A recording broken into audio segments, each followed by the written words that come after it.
नमस्कार। आप सब लोगों का बहुत बहुत स्वागत है एसआर अशोकनगर और मेरे फेसबुक के चैनल पर। दोनों ही जगह आप मुझे देख रहे हैं और आज आया हूं मैं असली में एक बड़े मुद्दे को लेकर। आप अक्सर अशोकनगर से जुड़े ऐसी चीजें जो बहुत महत्वपूर्ण होती हैं उसके साथ मुझे देखते रहते हैं। आज का मुद्दा है बीते 7 दिन से अशोकनगर में पंडित प्रदीप मिश्रा जी की जो कथा हो रही थी उसके समापन से जुड़े एक विषय का।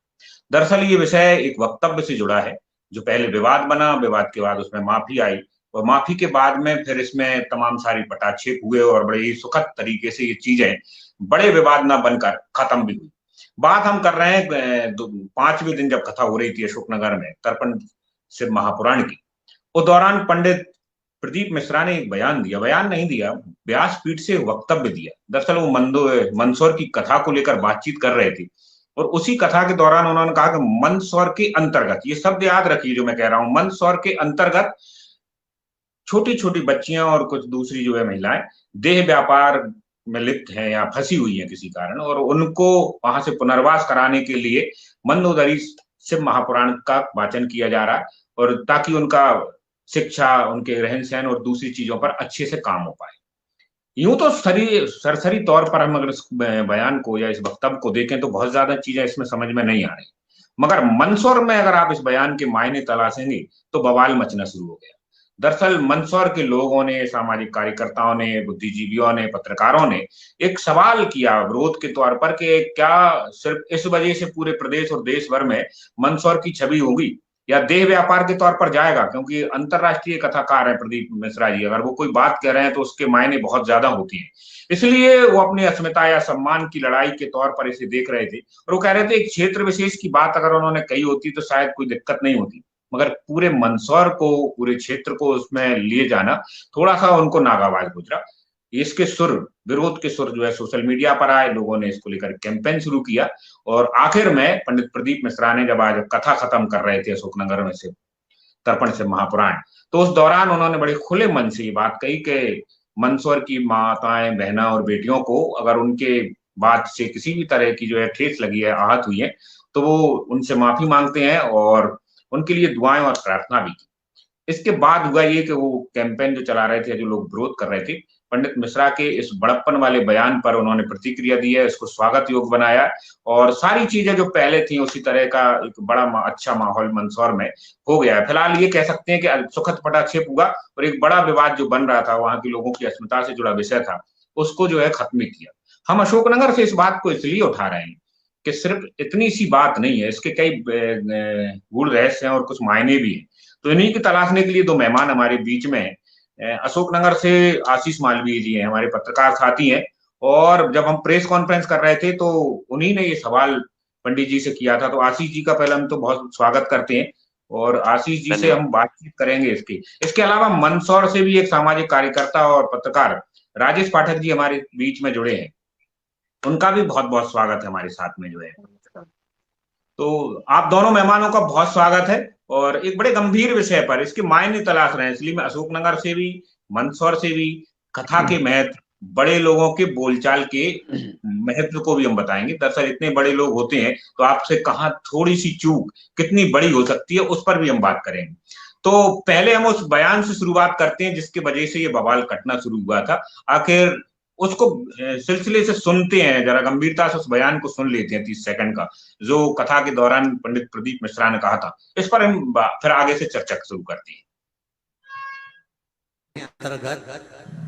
ये 5वें दिन जब कथा हो रही, लड़कियां, बेटियां देह व्यापार करती हैं, उस देह व्यापार को रोकने के लिए और उस देह व्यापार को रोककर उन बेटियों को पढ़ाना, लिखाना और उनको अच्छी परवरिश देकर उनका घर बसाने के लिए ये पावन मंदोदरी शिव महापुराण की कथा रखी है, जिसका नाम मंदोदरी रखा। देखिए, इस पूरे बयान में पंडित जी का ना तो भाषा से, ना भाव से और ना ही किसी तरह के दूसरे जो है स्वभाव से ऐसा लग रहा है कि उनका मकसद इस तरह का होता है। हालांकि इस वीडियो को थोड़े से अगर पहले से हम सुनेंगे पूरी कथा में तो मंदसौर क्षेत्र अंतर्गत बात कर रहे हैं। अब इस बात पर जो शुरुआती तौर पर जो है चीजें आई थी, हम उनको एक बार राजेश पाठक जी से जान लेते हैं। राजेश जी, इस बात को लेकर आप लोगों ने जो बात कही या विरोध शुरू किया, तो असहमति क्या थी आपकी इसको लेकर? नहीं, इसमें एक्चुअली क्या था कि मंदसौर जो एक प्राचीन शहर है, दूसरी बात धार्मिक नगरी मंदसौर। मंदसौर में पशुपतिनाथ जी का अष्टमुखी महादेव की प्रतिमा है। मंदसौर अफीम के लिए जाना जाता है। अफीम से कई प्रकार की दवाइयां बनती हैं जो कैंसर के काम आती है। और इसी प्रकार मंदसौर में स्लेट पेंसिल बनती है। ऐसा बहुत सारी विशेषताएं हैं मंदसौर की। मंदसौर धार्मिक और प्राचीन नगरी होकर और काफी सुसंस्कृत और सांस्कृतिक धरोहर लिए मन है। लेकिन हर शहर में कहीं ना कहीं देह व्यापार होता है। यहाँ पर एक जाति समुदाय के बहुत ही कम लोग बचे हैं, अब बहुत ही कम, जो ये देह व्यापार की बिजनेस में लिप्त हैं, क्योंकि दलदल उनका में फंसे जातिगत हुए हैं। व्यवसाय है। जातिगत व्यवसाय। लेकिन पंडित जी का कहना कोई गलत नहीं था, लेकिन गलत सिर्फ इसलिए आ गया कि उन्होंने मंदसौर को देह व्यापार की लड़कियों बच्चियों को मुक्त कराने के लिए कथा का आयोजन किया जा रहा। तो एक लाखों लोगों के बीच में, क्योंकि इनकी कथा आस्था चैनल या अन्य चैनलों के माध्यम से लाखों करोड़ों लोगों तक जाती है, तो एक जी मंदसौर की छवि देह व्यापार की बन जाती। तो ये इस बात का उनको ध्यान रखना था और इसी बात का विरोध यहाँ पर शुरुआती दौर में कुछ महिलाओं ने किया था, जो फेसबुक पे सक्रिय सामाजिक कार्यकर्ता भी। फिर हमने भी देखा कि इस प्रकार का वक्तव्य जो है हमारे शहर को बदनाम कर देगा, इसलिए हमने थोड़ा सा इसके बारे में लिखा था। लेकिन उसमें भी हम पंडित प्रदीप मिश्रा को इतना दोषी नहीं मानते हैं, क्योंकि हमको मालूम है कि उनको जो फीडबैक देने वाले जो बैक यहाँ से सपोर्ट था, उन्होंने ऐसा फीडबैक नहीं दिया कि कैसे क्या बोलना है। उनको नहीं, ठीक दे देखिए दिया। जो बयान की बात अभी मैं आप कर रहा हूँ, देखिए ये बहुत महत्वपूर्ण है। हम इसकी जड़ में जाने की कोशिश कर रहे थे इस लाइव का, और आप सब लोगों के बीच जुड़ने का मकसद यही है कि कौन क्या कह रहे थे कि पंडित प्रदीप मिश्रा मंदसौर के नहीं है, मैं मंदसौर का नहीं हूं। तो आप बहुत बेहतर तरीके से मंदसौर को जानते हैं और मानते हैं। तो हम लोग इसी तरह से, मगर जिस तरह की वो बात कह रहे हैं, देखिए अब मैं आपको इसकी जो है चूंकि आशीष जी हमारे बीच में है, इस बयान के बिल्कुल सही मायने आपको अभी आपने पहला बयान सुना, मैं एक और बयान आपको सुनाता हूँ। इसी मुद्दे पर पंडित प्रदीप मिश्रा ने 3 दिन पहले, इस बयान के जस्ट 3 दिन पहले एक प्रेस कॉन्फ्रेंस की थी।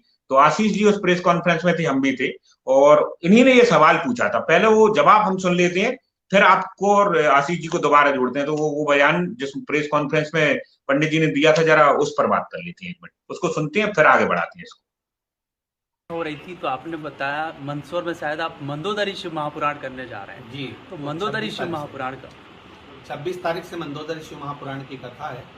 एक नारी के जीवन में वैवाहिक, बचपन से लेकर वैवाहिकता का, और वैवाहिक के बाद में जब उसका पति चले जाता है तो उसका जीवन कैसा रहता है, ये मंदोदरी की कथा के आगे किसी की कथा नहीं मिल सकती। इसलिए उस कथा का क्रम मंदोदरी रखा है।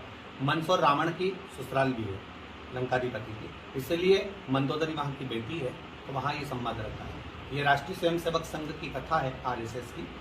वहाँ पर जो बेटियों के साथ में एक ग्राम पड़ता है, सांसद जी वहाँ मंदसौर जाते हैं बीच में, तो वहाँ बेटियों के साथ में एक व्यापार दृष्टि रहती है। वहाँ बेटियाँ अपना स्वरूप बेचती हैं, तो उसको रोकने के लिए राष्ट्रीय स्वयंसेवक संघ ने, ये RSS ने कथा रखी है। हमारा जो 100 किलोमीटर का एरिया है, 115 किलोमीटर। हाँ, 115 किलोमीटर का, 115 किलोमीटर का एरिया है, सही।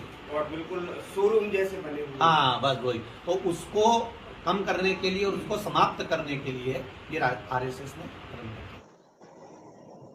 तो देखिए ये बकायदा उस पूरे पर्टिकुलर एरिया की बात कर रहे हैं। हमारे कोई एक मित्र थे पत्रकार, उन्होंने शायद वो इस इलाके से संपर्क में जानते हैं, वहां काम किया, तो वो भी बता रहे थे कि ऐसा कोई इलाका है। अब आपने दोनों बयान देख लिए। पहले बयान में वो कह रहे थे, तो एक शब्द की सिर्फ जो है कमी है इसमें।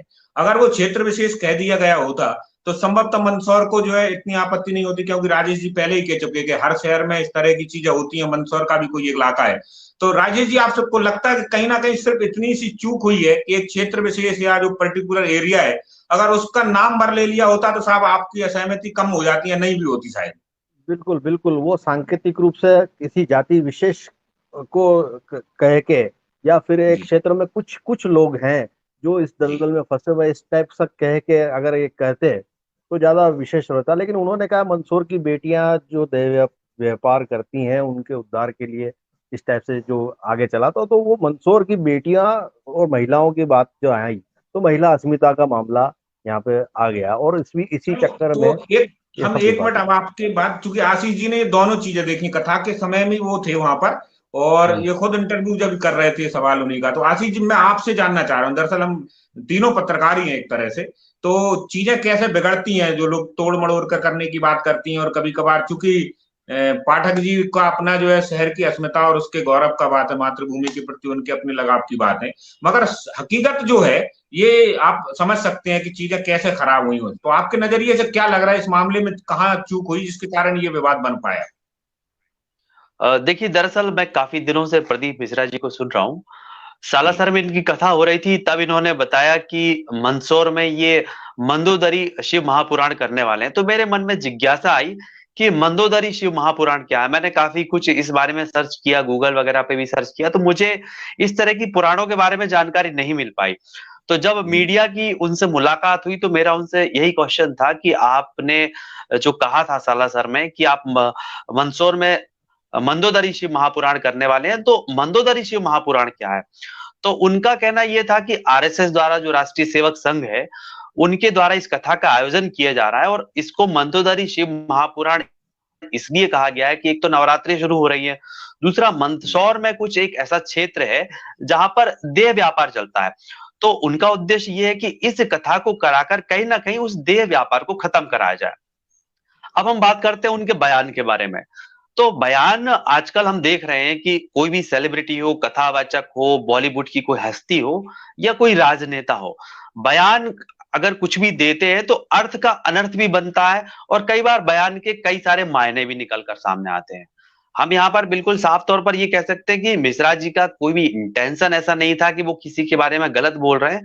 उन्होंने कहा कि मंदसौर में कथा हो रही है, और मंदसौर में एक गांव है जहां पर देह व्यापार चलता है, ठीक है। लेकिन जब वो कथा के दौरान अपना बयान दे रहे थे तो उन्होंने उनसे सिर्फ इतनी चूक हुई कि वो उस गांव का उल्लेख वहां पर नहीं कर पाए, और उन्होंने सीधा सीधा ये कहा कि मंदसौर में जो देह व्यापार चलता है उसको कहीं ना कहीं रोकने के लिए शिव महापुराण और मंदोदरी शिव महापुराण का वहां पर आयोजन किया जाना है। तो सिर्फ इतना सा फर्क वहां से और वहां पर हुआ है। तो इसमें जो कई सारे मायने होते हैं, हर व्यक्ति की सोच समझ अलग अलग होती है, और एक चीज के कई सारे अर्थ निकल कर सामने आते हैं। हम एक चौपाई के सैकड़ों अर्थ निकाल सकते हैं, एक वक्तव्य के कई अर्थ निकाल सकते हैं। तो उनका कहना जो था कहीं गलत नहीं था, उनका कहना अपनी जगह सही है, क्योंकि वो वहां के नहीं है, आप भी नहीं। जैसे आपने बताया कि आप भी अशोकनगर के हैं, मैं भी अशोकनगर का, वो सीहोर के हैं, तो वो मंदसौर के रहने वाले नहीं है। संघ द्वारा जो कथा कराई जा रही है, उनको बताया होगा कि यहाँ पर कुछ ऐसी जगह है जहां पर देह व्यापार चलता है, तो मंदोदरी शिव महापुराण करके कहीं ना कहीं उस देह व्यापार को वहां पर विराम लगाया जा सकता है। तो उनका उद्देश्य बहुत अच्छा है, उनकी जो पूरी सोच है वो काफी अच्छी है, बस थोड़ी सी चूक उनसे मंच पर हुई। लेकिन जब आज उन्होंने कथा की और इसके बाद उन्होंने बोला, साफ तौर पर हम भी वहां पर मौजूद थे, उन्होंने कहा है कि अगर उनके बयान से किसी भी मातृशक्ति को, किसी भी बहन बेटी को, किसी भी महिला को अगर थोड़ी सी भी ठेस पहुंची है तो उसके लिए वो क्षमा प्रार्थी है। उन्हीं की भाषा में सुन लेते हैं, उन्हीं की जो है वाणी में सुन लेते हैं कि दरअसल किस तरह से बोले हैं और क्या कहा है आज जब समापन कर रहे थे कथा की। तो हम इसको पहले सुन लेते हैं उनके माफी वाले बयान को, और उसके बाद फिर इस चर्चा को और थोड़े से आगे ले जाते हैं। तो देखिए, आज जब वो समापन कर रहे थे बिल्कुल आखिरी में, तो मंदसौर वाले मामले का पटाक्षेप किया। हमने मंदसौर के लिए नहीं, मंदसौर क्षेत्र के लिए कहा है, उसका स्मरण रहे। और अगर मंदसौर नगर की बेटियों को भी, मेरी बहनों को, मेरी माओं को भी अगर बुरा लगा हो तो आपका ये बेटा, आपका ये भाई, आपका ये पुत्र इस व्यासपीठ से क्षमा मांगता है। आप प्रसन्न रहे, मेरी बेटियां, मेरी बहनें खुश रहे, इससे बढ़कर जिंदगी का कोई आनंद नहीं होगा। तो राजेश जी, अब ये बयान आपने भी सुन लिया होगा, चूंकि दिन में ही इस तरह की चीजें आ गई थी। तो अब आपने चूंकि दोनों बयान उनके देख लिए हैं, दोनों बयानों को सुन लिया है, तो जिस तरह से उन्होंने अपनी बात को पूरी तरह से अपने वक्तव्य का स्पष्टीकरण भी दिया और खुले मन से बहन बेटियों और माताओं से जो है क्षमा मांग के उनके लिए सुख समृद्धि की कामना भी की है, यहाँ मंच से भी कर रहे हैं, और कथा का उद्देश्य भी वो पहले से यही बता रहे हैं। तो अब वहां पर क्या माहौल है, थोड़ा सा ये जानना चाह रहे हैं। नहीं, बिल्कुल, क्योंकि बात तो बस इतनी सी थी कि बात निकलेगी तो दूर तलक जाएगी वाली बात हो गई थी। कथा का माहौल यहाँ पे बड़ा उत्साहपूर्ण है, ऐसा कोई दिक्कत नहीं है। और लोगों ने उनकी माफी नामे को जो टीवी पे और सोशल मीडिया के माध्यम से सुना है, उसके बाद से जिन जिन लोगों ने इस बात का थोड़ा सा विरोध किया था, वो भी उस बात के लिए सहमत हैं कि पंडित जी ने अपने गलती स्वीकार कर ली है और हम कथा के लिए पूरी तरह समर्पित है और कथा में पूरे जोशो खरोश और उत्साह से हम उसका सहयोग करेंगे। तो इस प्रकार का पंडित जी ने बड़ा मन दिखाया, तो यहाँ पे लोगों ने भी बड़ा मन दिखाया है। बस वह जी दिक्कत वहीं आई थी, जरा सी आई थी, क्योंकि मंदसौर के बारे में जो नकारात्मकता एक जो पूरे देश में फैलना थी, तो वो उस पे थोड़ा सा वो था। अच्छा, अदरवाइज एक यहाँ पे बिल्कुल अब एक बहुत बिल्कुल मार्के का एक सीधा प्रश्न करूंगा आपसे क्या कि अगर मंदसौर के लोगों ने बड़ा दिल रख के या इस बात को जो है, चूंकि एक मेहमान के तौर पर वो आपके बीच में आ रहे हैं, तो अगर ये मामला उठा नहीं होता, वो ये समझ में अगर आई होती कि जब मंदसौर के बारे में कह रहे हैं, तो अगर इसको हवा नहीं दी गई होती तो भी चीजें सामान्य सी हो सकती थी। नहीं, आज नहीं तो कल ये बात आना थी, क्योंकि क्या होता है कि कभी कभी यहाँ पे इस टाइप से भी होता है कि कथा चूंकि बहुत बड़ी है, जी तो इतनी बड़ी कथाओं में जो व्यवस्थापक होते हैं वो कभी कभी चीजों को इतना हाइड करके रखते हैं या छुपा के रखते हैं कि आम आदमी को समझ नहीं पड़ता कि क्या करें। तो ओके आधा आक्रोश तो वैसा भी रहता है। क्या, जी अगर अभी तैयारियां जो होती हैं तो उसमें मालूम नहीं पड़ता पार्किंग कहाँ से, आज 2 दिन 3 दिन पहले पता चला कि इधर से जाना है उधर से जो रूट मैप तैयार हुआ। ये तो तो देखिए, क्योंकि हम तो तो आज ही कथा समापन करके बैठे हैं, पूरा हम्म। शहर उसमें जुटा हुआ था। आपकी बात बिल्कुल 100% सही है। और आज पंडित जी ने मंच से भी स्पष्ट कहा है, जहां जहां कथा की है, लगभग सभी जगह कथा के पहले समस्याएं आती हैं, आएंगी, मगर वो एक स्वाभाविक प्रक्रिया है और उस प्रक्रिया के तहत वो होती जाती है। हम बात कर रहे हैं उस वक्तव्य को लेकर। तो अब आपको लगता है कि मंदसौर के बारे में एक, ये कहिए कि चूक कही है, हम उसको इंटेंशनल भी नहीं कह सकते या जानबूझकर भी नहीं कह गए, तो एक चूक हुई है और उस चूक पर उन्होंने बड़े दिल से माफी भी मांगी है। तो चीजें अब बिल्कुल उनके प्रति किसी भी तरह की कोई नकारात्मकता या किसी तरह का बुरा भाव या ऐसा कुछ तो नहीं है जिसको लेकर जो है मन में खटास हो सके। नहीं नहीं नहीं, अभी कोई ऐसा कोई किसी के मन में ये नहीं है। और जिन जिन लोगों ने जैसे इनके खिलाफ लिखा भी था या विरोध भी दर्ज कराया था, उन्होंने वापस अपनी मैं देख रहा हूँ सोशल मीडिया पे, उन्होंने पंडित जी के इस वक्तव्य के बाद जब उन्होंने क्षमा प्रार्थना की है, उस वक्तव्य के बाद उन्होंने उसको सकारात्मकता से लिया है। और उन्होंने सभी ने अपील की है कि इस कथा में अवश्य पधारें। महाशिव पुराण की कथा सौभाग्य से मंदसौर को प्राप्त हुई है और मंदसौर के हजारों श्रद्धालु इस कथा में आना चाहते हैं और उनको वाकई इन्होंने स्वागत किया है उनके पंडित जी के इस बात का। तो ऐसा कोई माहौल नहीं है फिलहाल। चलिए, अब चूंकि ये इस मामले से हटके मैं एक दोनों पत्रकार है, मैं खुद भी पत्रकार हूं, एक सवाल आपके बीच में रख रहा हूं। आज पंडित जी ने खुद इस बात को कहा था कि इस समय जो धर्म को लेकर माहौल है, खासकर सनातन धर्म के इकट्ठे होने का, जातियों के उपबंधों के तोड़ने के बाद जो सामूहिक तौर पर लोग इकट्ठे हो रहे हैं, और इस इकट्ठे होने के बाद जो माहौल बना है, उससे बहुत सारे लोगों के पेट में दर्द है। खासकर उन्होंने विधर्मी शब्द का उपयोग किया है।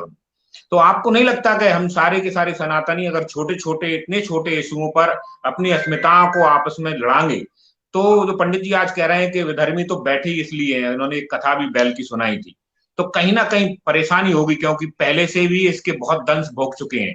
तो ये चीजें दिक्कत कर सकती हैं आगे जाके।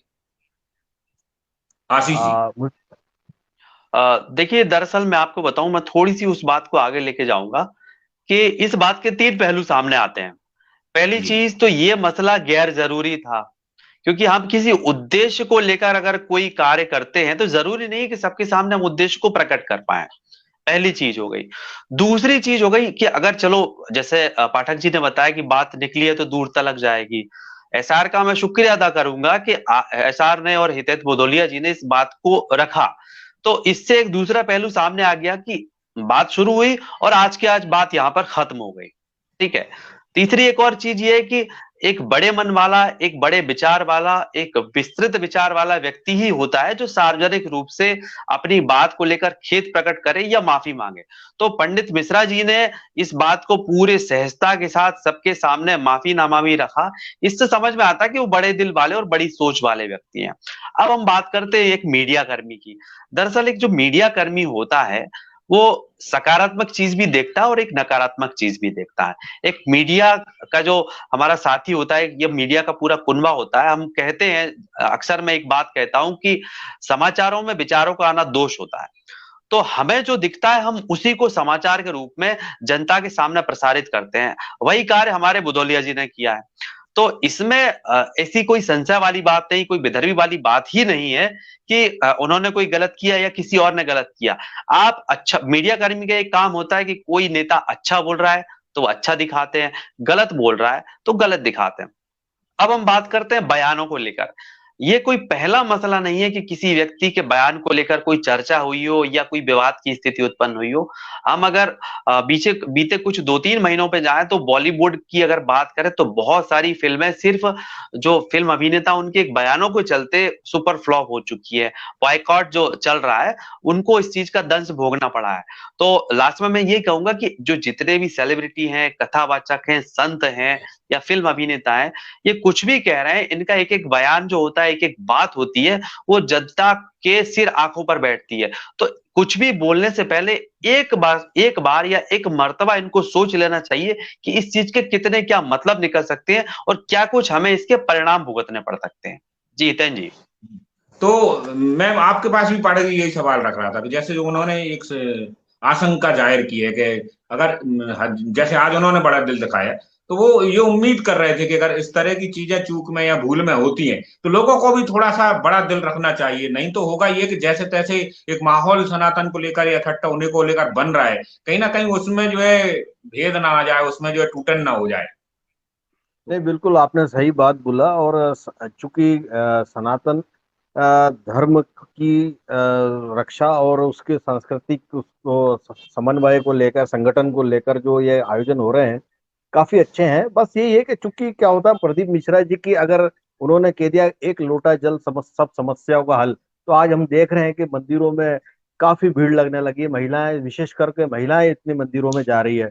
तो एक ये मतलब उनका संदेश, उनके मुंह से निकला हुआ वाक्य उनके जो श्रद्धालु है या उनको फॉलोअर करने वाले लोगों के लिए ब्रह्म वाक्य बन जाता है। तो इसी प्रकार से अगर कोई बात वो कहते हैं तो एक बात मन में बैठ जाती है व्यक्ति के कि क्या चल रहा है। तो बिल्कुल मालवीय साहब ने बिल्कुल सही बात बोली कि बहुत नाप तोल कर बोलने की आवश्यकता पड़ती है। ठीक है, उनका इंटेंशन नहीं था, ये सभी जानते हैं, लेकिन उनके इंटेंशन नहीं होने के बावजूद इस बात का लोगों को बुरा लगा था। लेकिन अब चूंकि पटाक्षेप हो चुका है तो अभी कोई दिक्कत नहीं। देखिए, इस लाइव के पीछे का कारण भी यही रहा था। हम चाहते तो इसको नहीं भी करते, क्योंकि हम दोपहर में ये बात क्लियर कर चुके हैं, वो पटाक्षेप हो गया, आप लोगों ने भी उस बयान का स्वागत कर दिया। मगर ये इस बयान से या इस बयान के बाद जो लाइव हुआ उससे 2-3 चीजें बहुत क्लियर हुई कि पंडित प्रदीप मिश्रा जैसे जिनके असंख्य या अनगणित जो है फॉलोअर है, उनको अब ये चीजें, उनको समझ भी आने की इस बात को लेकर, उनको एक आगे भविष्य में एक चीज होगी कि किसी भी चीज को अगर हम बोल रहे हैं और ऐसी चीज बोल रहे हैं जिसके मायने बदल सकते हैं, तो उन पर गंभीरता रखनी पड़ेगी। क्योंकि उनको मानने और समझने और उनको पसंद करने वाले लोगों की संख्या हम लोगों से बहुत ज्यादा है, या और सामान्य लोगों से बहुत ज्यादा है, तो उसका असर भी बहुत ज्यादा होगा। ये स्वाभाविक सी प्रक्रिया है। मगर एक आशीष जी ने एक बात कही, जब मैं ये खबर हमने परसों की, कल की, तो मेरे पास व्यक्तिगत तौर पर भी और हमारे फेसबुक अकाउंटों पर बहुत सारे लोगों ने अनर्गल प्रतिक्रियाएं दी, अपनी अपनी तरह से प्रतिक्रिया। क्योंकि हम हमेशा की तरह यही कह रहे हैं, हम अपना काम करते हैं। इसमें मुझे ये लगता है कि अगर वो खबर नहीं की होती हमने, तो मंदसौर में अपने तरह का एक माहौल चल रहा होता, यानी कि जैसे कहना चाहिए कि आग दबी हुई होती, भले ही ऊपर नहीं आ रही थी, जैसे आपने कहा वो दूर तक जाएगी बाद में। और अगर वो खबर नहीं होती तो संभवतः प्रदीप मिश्रा जी तक ये बात पहुंचती ही नहीं कि साहब ऐसा कोई माहौल वहां बना है। उस रूप में हो सकता कुछ लोग अपने तरह से बताते, मगर जिस तरह का माहौल है वो नहीं पहुंचता, और हो सकता वो माफी भी ना मांगते। तो कथा तो हो रही होती, मगर आप लोगों के मन में जो अब अच्छे भाव आए, वो चीजें हुई हैं, वो कहीं ना कहीं एक टीस और कसक के तौर पर रहती। पाठक जी। बिल्कुल सही बात, बिल्कुल बिल्कुल। एक्चुअली ये सब प्रकरण में एक सीख प्रदीप मिश्रा जी को भी मिली होगी, एक सीख जनता को भी मिली होगी। और इस पूरे प्रकरण में ये देखने में आया है कि आदमी सकारात्मकता पे ज्यादा विश्वास करता है और उसी के बारे में सोचता है। कोई भी माँ अपना बेटा अगर चोर हो तो उसको चोर नहीं कहती है। तो इसी प्रकार से जो जिस मातृभूमि में रहते हैं उस मातृभूमि की बदनामी कोई भी पसंद नहीं करेगा, और वो वहाँ की अच्छी बातें ही जानना चाहेगा। तो यही रहा उसमें, और इसी का परिणाम रहा। तो इस प्रकार की बातें जो होती हैं तो वो कहीं ना कहीं समाज के लिए और कहीं ना कहीं एक मील का पत्थर भी साबित होती है कि आगे से प्रदीप मिश्रा जी नहीं, अन्य कई नेता लोग या कहीं भी बात बोल देते हैं तो वो भी ध्यान रखेंगे कि अब किसके बारे में कैसे बोला जाए। ये बात बिल्कुल सही है। व्यक्तिगत अस्मिताओं के अलावा किसी भी शहर के बारे में आपको बहुत सोच समझ के बात करनी होगी, क्योंकि जब वो सामूहिकता के दायरे में आता है ना, तो वहां रहने वाले बहुत सारे लोग जिनकी वो मातृभूमि होती है, जिसको वो प्यार करते हैं, वो सबसे ऊपर होती है। तो फिर चूंकि प्रदीप मिश्रा खुद एक बहुत बड़े विद्वान होने के साथ साथ बहुत लोकप्रिय हैं, लोग उनको बड़े मानते भी हैं, मगर उनको ये भी ये बात समझ में आ गई होगी कि किसी शहर के लोगों के सम्मान के लिए या उनके आत्मगौरव के लिए ये सब चीजें बहुत मायने नहीं रखती। तो ये आपका ठीक है, अगर एक मातृभूमि के लिए आपने किया, वो एक अपना जज्बा था और उसका सम्मान उन्होंने किया। देखिए, विरोध करना या उस बवाल पर जो है बहुत सारी राजनीति करना, वो एक अलग विषय है। बहुत बड़ी बात है, आशीष ने जो बात कही थी कि बड़े दिल इसलिए उन्होंने दिखाया कि आपकी भावनाओं को उन्होंने समझा, कि आपने अपने शहर के बारे में थोड़ा सा भाव रखा, अच्छे भाव रखे कि हर आदमी अपने गांव को, अपने शहर को, अपने घर को ज्यादा से ज्यादा प्यार करता है और उसको अच्छा देखना और दिखाना चाहता है। तो पंडित जी ने आपकी भावनाओं को समझा और इसका पटाक्षेप किया। और आज कथा हमारे यहाँ समाप्त हुई, कल से आपके यहाँ हो रही है। तो दोनों जिलों से जहां से विवाद शुरू हुआ था, आपके यहाँ पहुंचने से पहले उसको खत्म कर दिया हम लोगों ने। इसी धरती पे शुरू हुआ, यहीं खत्म कर दिया। तो हम भी खुश हैं, आप भी खुश रहिए। कल से कथा आपकी शुरुआत हो रही है। बहुत बहुत बधाई आपको उसके लिए, और बहुत शुभकामनाएं आपको। बहुत बहुत धन्यवाद। धन्यवाद। आप दोनों मेहमान हमारे साथ जुड़े, आप दोनों को भी बहुत धन्यवाद, बहुत बहुत थैंक यू। धन्यवाद, शुक्रिया। धन्यवाद।